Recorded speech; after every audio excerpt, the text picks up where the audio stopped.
സംസ്ഥാനത്ത് driving test തടഞ്ഞുകൊണ്ടുള്ള all Kerala driving school അസോസിയേഷന്റെ സമരം 5-ാം ദിവസത്തിൽ തിരുവനന്തപുരം മുട്ടത്തറ ഗ്രൗണ്ടിൽ 21 പേർക്കായിരുന്നു സ്ലോട്ട് നൽകിയിരുന്നത്. രാവിലെ ഉദ്യോഗസ്ഥരെത്തി പേര് വിളിച്ചെങ്കിലും ഒരാൾ പോലും ടെസ്റ്റിന് എത്തിയില്ല. വിവരങ്ങളുമായി ടിൻഡു ദാസ് ചേരുകയാണ്. ടിൻഡു, 5-ാം ദിവസവും സമരം തുടരുകയാണ്.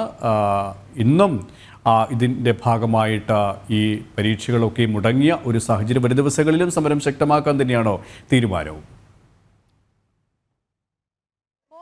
മോട്ടോർ ഡ്രൈവിംഗ് സ്കൂൾ അസോസിയേഷന്റെ നേതൃത്വത്തിൽ സംസ്ഥാന വ്യാപകമായി നടത്തുന്ന സമരം 5-ാം ദിവസവും പുരോഗമിക്കുകയാണ്. ഞാനിപ്പോൾ നിൽക്കുന്നത് തിരുവനന്തപുരം മുട്ടത്തറയിലെ ഗ്രൗണ്ടിലാണ്. ഇവിടെ നിന്ന് 21 പേർക്ക് ടെസ്റ്റുകൾ നടത്താനായിട്ടായിരുന്നു സ്ലോട്ടുകൾ അനുവദിച്ചിട്ടുണ്ടായിരുന്നത്.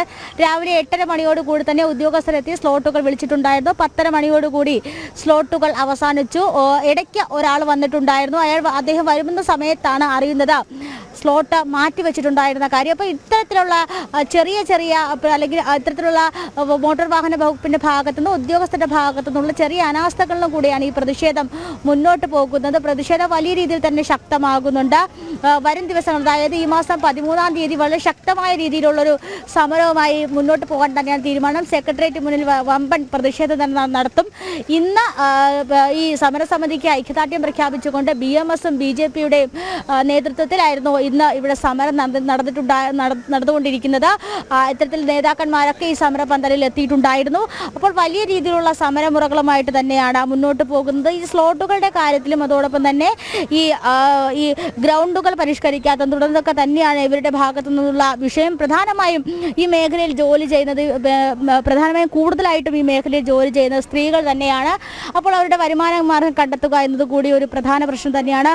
ഈ സമരവുമായി എങ്ങനെ മുന്നോട്ട് പോകാനാണ് തീരുമാനം? ഗണേഷ് കുമാർ സാർ ഈ മേഖലേനെ തകർത്തുകൊണ്ടിരിക്കുകയാണ്. അപ്പോൾ ഇതൊന്ന് നേരെയാക്കി തരും വരെ ഞങ്ങൾ സമരം ചെയ്യും.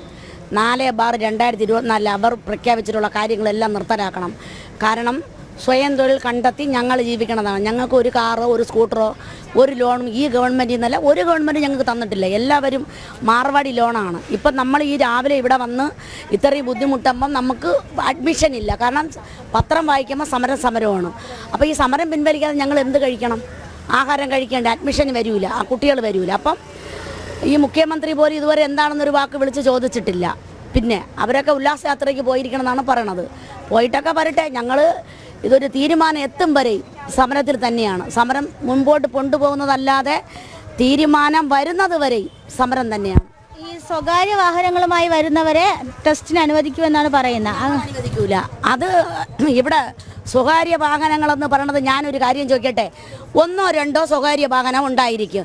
ഈ 20 പേര് എവിടെ നിന്ന് വരുന്നത്? 18 പേര് എവിടെ നിന്ന് വരുന്നത്? വേണു സാറ് രാവിലെ വന്ന് ഇങ്ങനെ ഓരോരുത്തരെ പേര് വിളിക്കുമല്ലോ. പിന്നെ ശ്രീജിത്ത്, ഓമന, ചന്ദ്രിക എന്നൊക്കെ വിളിക്കുമല്ലോ. ഇത് എവിടെ നിന്നാണ് വരുന്നത്? ഈ ഡ്രൈവിംഗ് സ്കൂളുകാരുടെ കുട്ടികൾ തന്നെയല്ലേ ഇവിടെ വരണം. ഇപ്പം ഞങ്ങളെ ഡ്രൈവിംഗ് സ്കൂളിൽ ആർക്കും ടെസ്റ്റ് ഇല്ല. അതായത് ഈ 2024 മെയ് മാസം 2-ാം തീയതി തൊട്ട് 1-ാം തീയതി തൊട്ടുള്ള എല്ലാ ടെസ്റ്റും ഡേറ്റ് എടുത്തിട്ടുള്ളത് ക്യാൻസൽ ചെയ്യാൻ പറഞ്ഞു.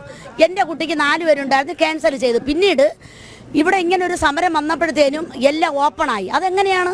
ഇവിടെ ഈ 18 പേര് 20 പേര് രാവിലെ വന്നിട്ട് വിളിക്കുകയാണ്. ഇത് എവിടുന്ന് വന്നെന്ന് ഞങ്ങൾക്ക് അറിഞ്ഞൂടാ. ഒന്നും ഓപ്പൺ ആയിട്ടില്ല. ഇത് ചുമ്മാ ഇവിടെ വിളിച്ച് ഞങ്ങളെ പറ്റിക്കണതാ. MP-മാര് അതിനകത്തിരുന്നു, ഉദ്യോഗസ്ഥർ അതിനകത്ത് RTO ഓഫീസിൽ ഇരുന്നു കൊണ്ട് അവർ ഓരോ പേരുകൾ എടുത്തിട്ട് ആ കുട്ടികളുടെ ഫോൺ നമ്പറിൽ വിളിച്ചിട്ട് അവർ OTP ബുക്ക് ചെയ്തെടുക്കുന്നതാണ്. അല്ലാതെ ഇതിനകത്ത് ഒരു പൊതുജനങ്ങൾക്ക് അവർ സൈറ്റ് ഓപ്പൺ ആക്കിയിട്ടില്ല. ഒരു പൊതുജനങ്ങൾക്കും കാണിക്കുന്നത് 60 ദിവസം കഴിഞ്ഞുള്ള ഡേറ്റ്. അത് 60 ദിവസം ഇല്ല. അപ്പോൾ നമുക്ക് പിന്നെ നോക്കാൻ പറ്റത്തില്ല. ഈ 60 ദിവസം ഇല്ലെന്ന് പറയുമ്പോൾ പിന്നെ ഒരു ഡേറ്റ് അതിനകത്ത് വരത്തില്ല.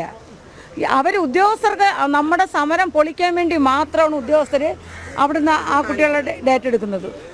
അവർ കുട്ടികളെ വിളിച്ചാണ് ഡേറ്റ് എടുപ്പിക്കുന്നത്. മന്ത്രി ചർച്ചയ്ക്ക് വിളിക്കുകയാണെങ്കിൽ നമ്മുടെ സഖാക്കൾ പോകും, ഞങ്ങളും വിളിക്കുന്നുണ്ടെങ്കിൽ ഞങ്ങൾ പോകും. ഗതാഗത വകുപ്പ് മന്ത്രി ആയിരുന്നല്ലേ എല്ലാവരും കൂടെ വിദേശത്ത് കറങ്ങാൻ പോയിരിക്കില്ലേ? ഗതാഗത വകുപ്പ് മന്ത്രി 2ാം ഭാര്യയെ കൊണ്ടും മുഖ്യമന്ത്രി അവരുടെ സ്വന്തം ഭാര്യയും മക്കളെയും കൊണ്ട് എല്ലാവരും കറങ്ങാൻ പോയിരിക്കുകയല്ലേ? മരുമോനും മോളും എല്ലാവരുമായിട്ട്. ഇതിനകത്ത് കേരളത്തിനകത്ത് ഈ കിടന്ന് ജനങ്ങൾ പട്ടിണി കൊണ്ട് കിടന്നുകൊണ്ട് കഷ്ടപ്പെടുന്നു. ഒരു കുഞ്ഞുങ്ങൾക്ക് വെള്ളമില്ല, കറണ്ടില്ല, യാതൊരു കാര്യമില്ല. ജനങ്ങൾക്ക് ഇവിടെ മാക്സിമം അവർ ദ്രോഹിക്കാന്നുള്ള രീതിയിൽ അവർ ദ്രോഹിച്ചിട്ടുണ്ട്. എന്നിട്ട് ജനങ്ങളുടെ കാശും കൊണ്ട് അവൻ കറങ്ങാൻ പോയിരിക്കുന്നവരെല്ലാവരും കൂടെ. അതെന്തോ ന്യായമാണത്?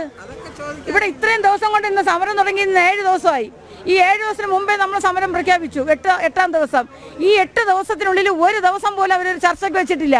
പറ്റത്തില്ലെന്നാണ് പറയുന്നത്. അവർക്ക് കുടുംബസമേതം ഫാമിലി ട്രിപ്പ് അവർ വിദേശത്ത് കറങ്ങാൻ പോയിരിക്കുന്നു. തീർച്ചയായും ശക്തമായ രീതിയിലുള്ള പ്രതിഷേധ പരിപാടികളും ശക്തമായ രീതിയിലുള്ള സമരവുമാണ് പുരോഗമിച്ചുകൊണ്ടിരിക്കുന്നത്. സമാനമായ രീതിയിൽ തന്നെ സമരം പുരോഗമിക്കുമെന്നാണ് മനസ്സിലാക്കാൻ സാധിക്കുന്നത്. എന്തായാലും വലിയ രീതിയിലുള്ള ഒരു സമര പരിപാടികളിലേക്ക് കടക്കുന്നു. തിരുവനന്തപുരത്ത് നിന്നും അനൂജ അനാവനോടൊപ്പം ടിൻഡുദാസ്, ജനം, തിരുവനന്തപുരം.